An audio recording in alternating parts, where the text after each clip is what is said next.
बिस्मिल्लाहिर्रहमानिर्रहीम, अस्सलाम वालेकुम नाज़रीन। मैं हूं बाबर हयात और आप देख रहे हैं 24/7 उर्दू न्यूज पर बाबर हयात शो। नाज़रीन, बाबर आजम के लिए खतरे की बड़ी घंटी बज गई है और बाबर आजम की हुक्मरानी को खतरा है। किससे खतरा है और कहां पे खतरा है, कब इसका फैसला होने जा रहा है कि असली नंबर वन, नया नंबर वन कौन बनने जा रहा है।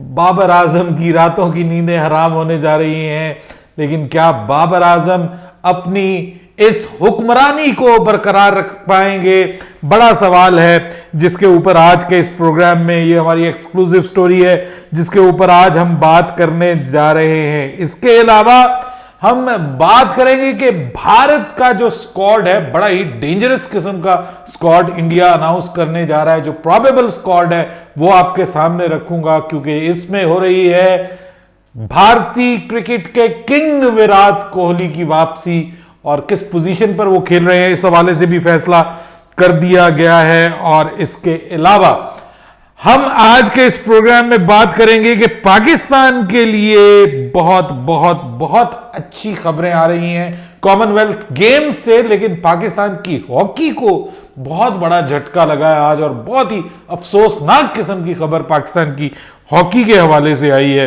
वो भी आज के इस प्रोग्राम में हम उसके ऊपर भी बात करेंगे। कुछ अच्छी खबरें भी हैं, पाकिस्तान के कुछ एथलीट्स जो है उन्होंने जबरदस्त परफॉर्म किया है। और एक खबर जो मुल्तान के क्रिकेट स्टेडियम और रावलपिंडी के क्रिकेट स्टेडियम के फैंस के लिए है, वो एक बड़ी टीम जो है इन दोनों स्टेडियम्स में जो है वो मैचेस खेलने जा रही है, उस हवाले से भी खबर सामने आ रही है। लेकिन बात अगर हम करें भारत का जो प्रोबेबल स्क्वाड है, जो कि अनाउंस होने जा रहा है, जल्द ही अनाउंस होने जा रहा है, कौन कौन होगा इस स्क्वाड के अंदर।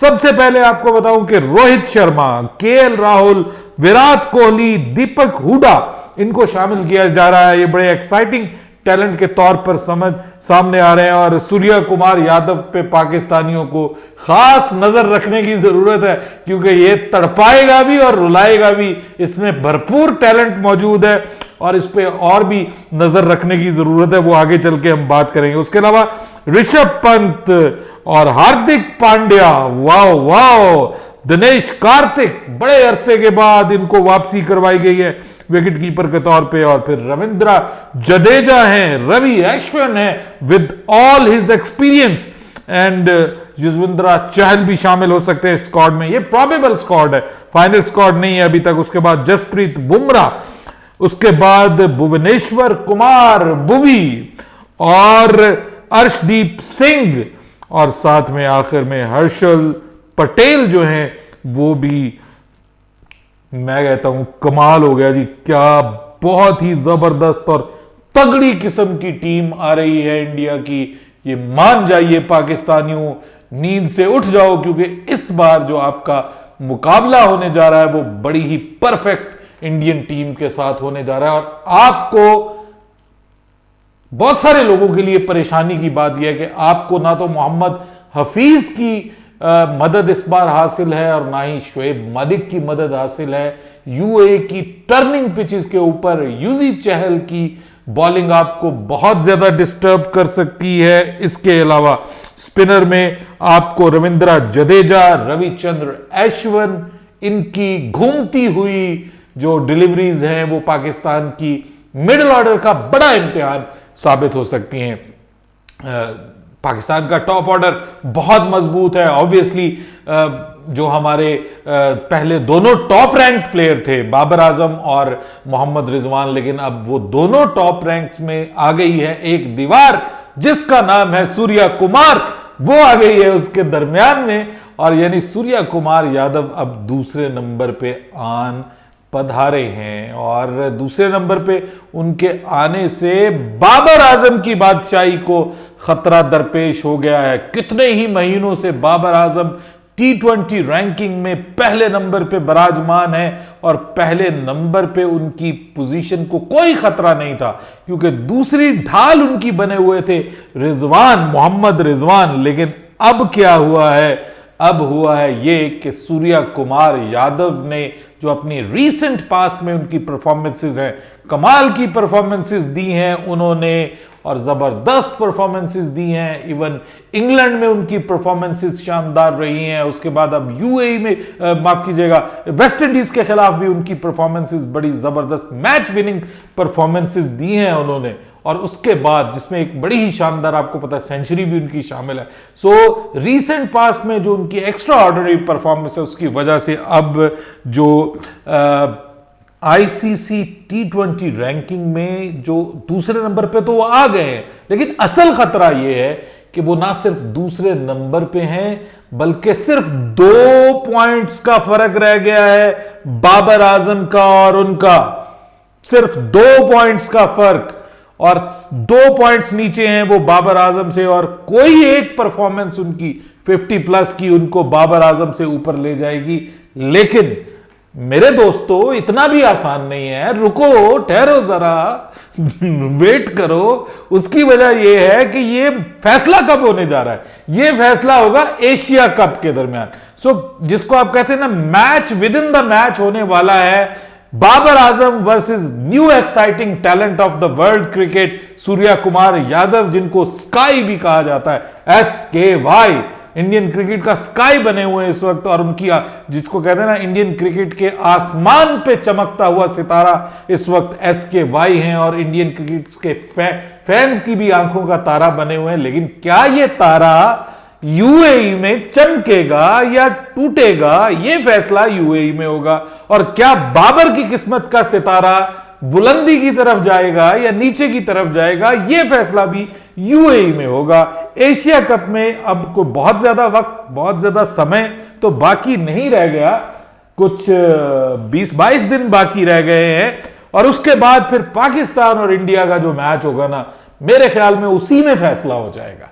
28 अगस्त को पाकिस्तान और इंडिया ने दुबई में एक दूसरे के सामने आमने आना है और जोड़ पड़ना है, जिसको कहते हैं ना जी match within the match पड़ने वाला है। वो बहुत सारे खिलाड़ी ऐसे हैं जिनका आपस में टाकरा match within the match है, लेकिन असल टाकरा जो है वो बाबर आजम वर्सेस सूर्या कुमार यादव होने वाला है, क्योंकि यहां पर किसी एक का बुरा और किसी एक का अच्छा जो है करना, दोनों में से वो दूसरे के खिलाफ चला जाएगा और एक के हक में चला जाएगा और यूं यहां से मामला जो है वो क्लियर हो जाएगा। अगर बाबर आजम यहां पे अच्छा परफॉर्म कर जाते हैं और उधर से सूर्या कुमार यादव भी लगभग वही परफॉर्म करते हैं तो पोजीशन लगभग सेम रहेगी। लेकिन अगर इन दोनों में से जैसे SKY अगर परफॉर्म कर जाते हैं, बाबर आजम अनफॉर्चुनेटली नहीं चलते, तो SKY का आसमान ऊपर की तरफ आसमान की बुलंदियों की तरफ जाएंगे और बाबर थोड़ा नीचे आ जाएंगे दूसरे नंबर पे। बड़ा झटका होगा, कितने महीनों के बाद बाबर नीचे की तरफ आएंगे। लेकिन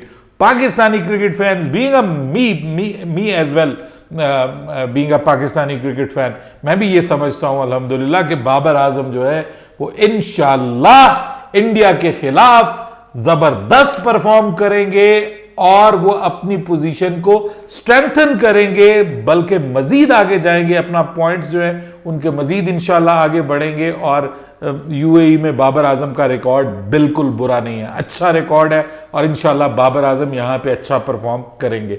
सो अब लेकिन भाई अभी दिल धड़क रहे हैं और बल्कि बहुत से लोगों के दिल तो तड़प रहे हैं वो मुकाबला देखने के लिए कि जब ये दोनों आमने सामने होंगे। देखिए SKY जो है वो भी बहुत शानदार बल्लेबाज है विदाउट एनी डाउट और बड़ा यंग टैलेंट है, एक्साइटिंग टैलेंट है। और दूसरी तरफ बाबर आजम एक क्लास है और across the format Babar Azam दुनिया के इस वक्त बगैर किसी शक्को शुबा के आप कह सकते हैं कि वो बेस्ट बल्लेबाज हैं।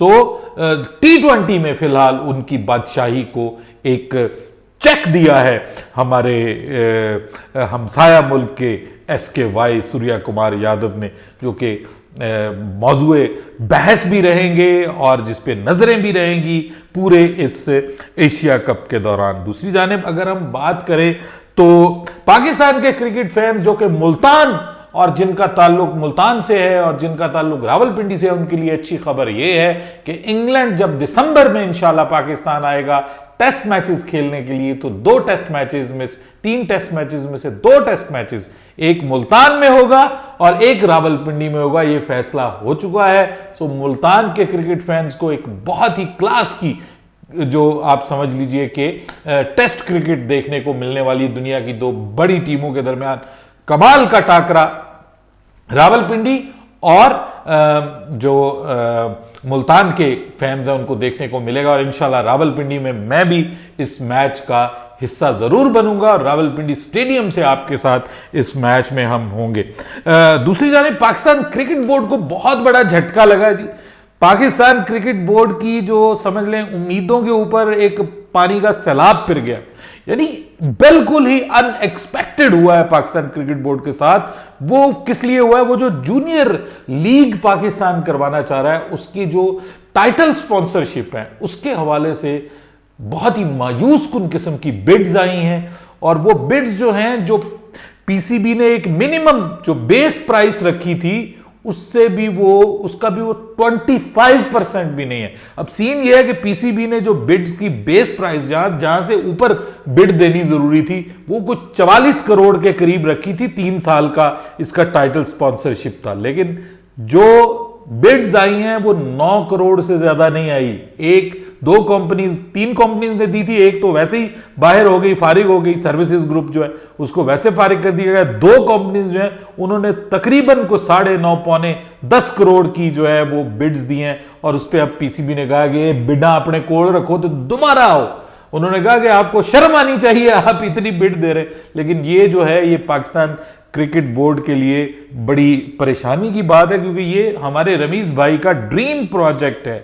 वो चाहते हैं कि ये प्रोजेक्ट आगे बढ़े, लेकिन अब ऐसा होता हुआ मुश्किल हो गया, क्योंकि ऐसा लग नहीं रहा कि जो इस वक्त ओवरऑल दुनिया की इकोनॉमी भी इस वक्त रिसेशन का शिकार है। और पाकिस्तान की इकोनॉमी तो आपको पता है कि इस वक्त थोड़ा बहुत कुछ रिलीफ मिला है, कुछ सांस आनी शुरू हुई है, वरना तो आज से 1-1.5 महीना पहले तो हम डिफॉल्ट की तरफ खुदा ना खास्ता जाने की बातें हो रही थी। लेकिन अब अल्हम्दुलिल्लाह डॉलर भी नीचे आ रहा है, कुछ हालात बेहतर हो रहे हैं, लेकिन उसके बावजूद रिसेशन है इकोनॉमी पे, इस वक्त गहरा प्रेशर है। तो वो सोचेंगे कि यार ये इतनी बड़ी लीग तो है नहीं है, ये बच्चों की लीग है। उस वक्त इंटरनेशनल क्रिकेट भी हो रहा होगा, तो किसने देखना है इसको? असल मसला ये है कि इसकी व्यूअरशिप वो नहीं मिलनी, क्योंकि जब ये अक्टूबर में होना तो उस वक्त पाकिस्तान अक्टूबर में जो है वो खेल रहा होगा T20 वर्ल्ड कप जो है, तो पाकिस्तान भी खेल रहा होगा, दुनिया भर खेल रही होगी, तो ये लीग कौन देखेगा? ये बड़ा सबसे बड़ा मसला है। बहरहाल पाकिस्तान के जो स्पोर्ट्स फैंस हैं उनके लिए एक बुरी खबर है, और वो है पाकिस्तान की हॉकी के हवाले से। क्या हो गया पाकिस्तान की हॉकी टीम को यार? मतलब कॉमनवेल्थ गेम्स में ऑस्ट्रेलिया ने पाकिस्तान को 0 के मुकाबले में 7 गोल से हराया। 7 गोल, और पाकिस्तान की टीम एक भी गोल नहीं कर सकी।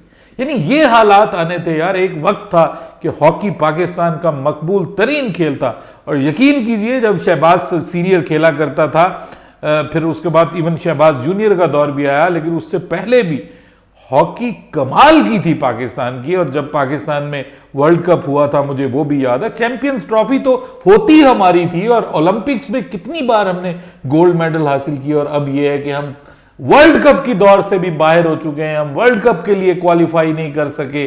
और अब ये जो कॉमनवेल्थ गेम्स है इसमें 7वीं पोजीशन के लिए जो है वो पाकिस्तान मुकाबले में है, अपने ग्रुप में 4थे नंबर पे रहा है। सिर्फ 1 मैच पाकिस्तान ने जीता है, 1 ड्रॉ किया है, और उसके बाद पाकिस्तान ने टोटल 5 गोल किए हैं, और पाकिस्तान के खिलाफ 15 गोल हुए हैं। यानी ये हालात होने थे हॉकी का, तो जिसको कहते हैं ना मिट्टी प्लीत करके रख दी है पाकिस्तान की। हालांकि एक वक्त ऐसा था कि पाकिस्तान के सोहेल अब्बास, अभी तो रिसेंट पास्ट की बात है, कि वो कितना कमाल का पेनल्टी कॉर्नर स्पेशलिस्ट होता था।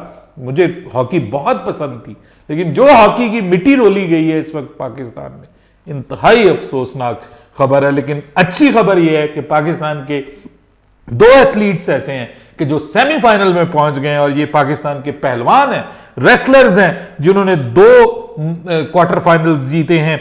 इसमें से एक अनायतुल्लाह हैं जिन्होंने 65 किलोग्राम का मुकाबला जीता है और उन्होंने नाइजीरिया के एक रेसलर को शिकस्त दी और अब वो सेमीफाइनल में जगह बनाने में कामयाब हो गए। इसके अलावा जमान अनवर जो है वो उन्होंने 125 किलोग्राम कैटेगरी की बाउट के क्वार्टर फाइनल में वो कामयाब हुए और पहले राउंड में बाई मिलने के बाद क्वार्टर फाइनल में जमान ने मॉरिशियस के रेसलर जो है वो कैंसले एंथनी जो है उनको शिकस्त दी है। इसके अलावा पाकिस्तान के एक जो स्प्रिंटर हैं यानी दौड़ लगाने वाले एथलीट जो है वो भी सेमीफाइनल में पहुंच गए। शजर अब्बास उनका नाम है, पाकिस्तान के तेज तरीन जो है वो स्प्रिंटर हैं और 200 मीटर रेस के भी वो भी सेमीफाइनल में पहुंच चुके हैं।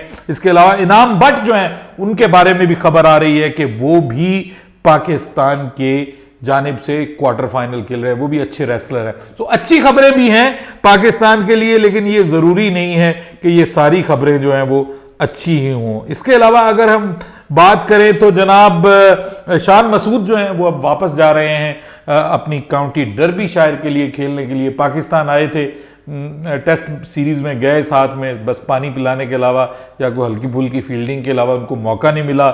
ओडीआई स्क्वाड में चांसेस थे, उस पर भी वो कहते हैं जी हमारा इत्तेफाक नहीं हो सका, तो उन्होंने कहा चलो जाके कुछ 4 पैसे ही कमा लेते हैं। अब डर्बीशायर में खेलने के लिए दोबारा जाने के लिए तैयार हो गए हैं। कोहली की वापसी पक्की हो रही है जी इंडियन टीम में और यह भी कंफर्म हो गया है कि विराट कोहली जो है वो अब तीसरे नंबर पे बैटिंग करेंगे। So I would love to see him back. मैं being a cricket fan I would love to see him back again and back in form again. यार मतलब दुनिया क्रिकेट उदास हुई हुई है, जब इतना बड़ा खिलाड़ी जो है वो आउट ऑफ फॉर्म होता है ना, तो दुनिया क्रिकेट ओवरऑल एक उदासी छा जाती है कि एक ब्रांड था क्रिकेट का, वो दुनिया क्रिकेट का एक ब्रांड था विदाउट एनी डाउट, और वो क्रिकेट को का प्रमोटर था, दुनिया में क्रिकेट का प्रमोटर था। अब वो बैड पैच में से, इतने बैड पैच में से गुजर रहा है कि अब हम इस पे बात कर रहे थे कि क्या वो एशिया कप में टीम का हिस्सा होगा या नहीं होगा। एक वक्त ऐसा था कि आप उसके बगैर क्रिकेट की बात ही नहीं कर सकते थे। तो अच्छा लगेगा कि जब विराट कोहली और बाबर आजम को हम एक बार फिर एक साथ खेलते हुए देखेंगे। It will be the win of cricket, बल्कि विन विन सिचुएशन हो जाएगी क्रिकेट की। तो ये बहरहाल अच्छी खबर है। उनके हवाले से भी जो सरफराज अहमद है उन्होंने ट्वीट किया इनकी शादाब खान की एक ट्वीट के जवाब में, और उन्होंने कहा तस्वीर तो तुमने लगा दी है, कप्तानी भी तुम्हें मिल ही जाएगी। लेकिन जवाब में उन्होंने ये कहा है सरफराज से कि सरफराज भाई मुझे आपकी मोहब्बत चाहिए, कप्तानी नहीं चाहिए। यार दिस इज़ वेरी गुड। और आपको पता है कि शादाब और सरफराज का दोनों का आपस में बड़ा ज़बरदस्त सिस्टम रहा है, और क्रिकेट में सरफराज और शादाब की आपस में अंडरस्टैंडिंग और दोनों की मिल के चाल चलना आपको याद होगा। और आपको याद होगा कि वो जब युवराज सिंह को आउट किया था इसमें 2017 की चैंपियन ट्रॉफी में, जब लेग बिफोर पे अपील की थी, आउट नहीं हुआ था, और किस तरह से कॉन्फिडेंस से शादाब खान ने कहा था कि ये आउट है, आउट है, आउट है, और उसके बाद फिर वो आउट हो गया था। आई थिंक शायद वही था, अगर मैं गलत नहीं हूं। गलत हो गया तो माफ कर दीजिएगा। अपनी राय दीजिएगा कमेंट सेक्शन में। पाकिस्तान के क्रिकेट फैंस इंतजार कर रहे हैं कि कब एशिया कप आए और कब हम पाकिस्तान और इंडिया का टाकरा जबरदस्त किस्म का एक बार फिर होता हुआ देखें। इजाजत दीजिएगा, अल्लाह हाफिज।